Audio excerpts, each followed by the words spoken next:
Neden buradasın? Yoksa konu gözüne iğne sokmak istemem amacın daha hazır. Ne dersin? Bazen beklenmedik bir fırsat hayatımızı değiştirir. Potansiyel bir seviyeye yaklaşmak için bir fırsat sağlar. Nasıl yönetebilir?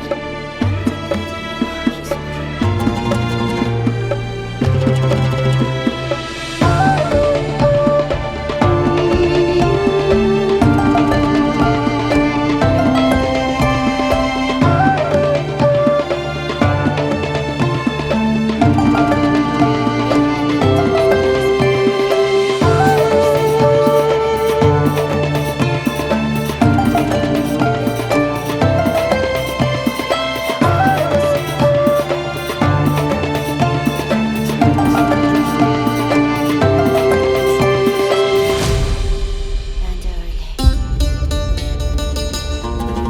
öyle. Aman tanrım. Kulağına gidiyor. Şu an acayip şaşkınım. Kafama bir kuş geldi. Elbisem var zaten. İlk geldiğinde ilk şey. O cesedi bana destek ol. Durun sürtükler, ben geldim.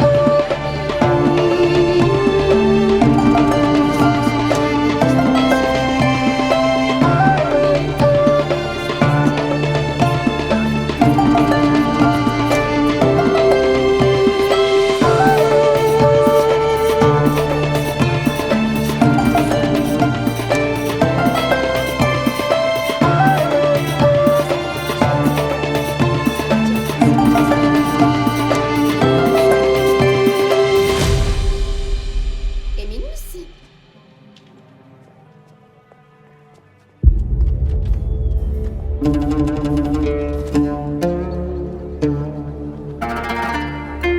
Kalbini görmeliyim. Durum sapık.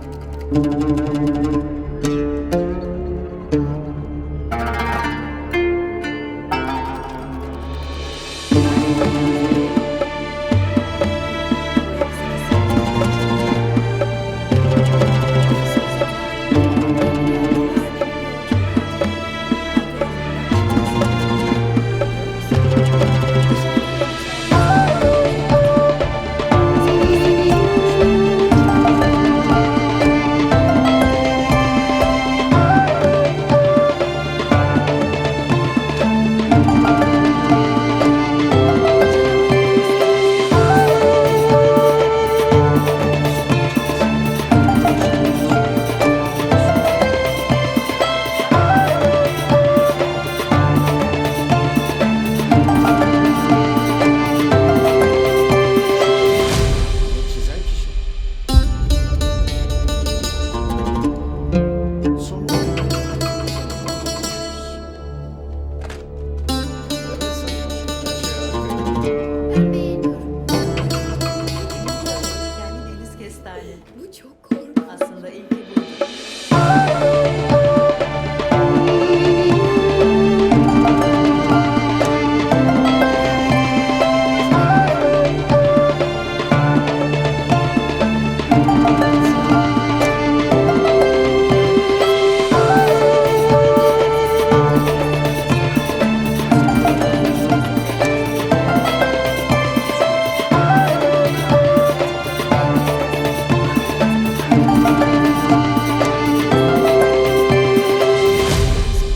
Elbette.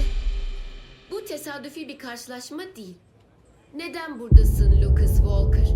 Bir şey istiyor olmalısın. Ama butikte çalışan bir arkadaşım kozmetik için bir kaval yarattığını duymuştum. Belki yardımlaşabiliriz.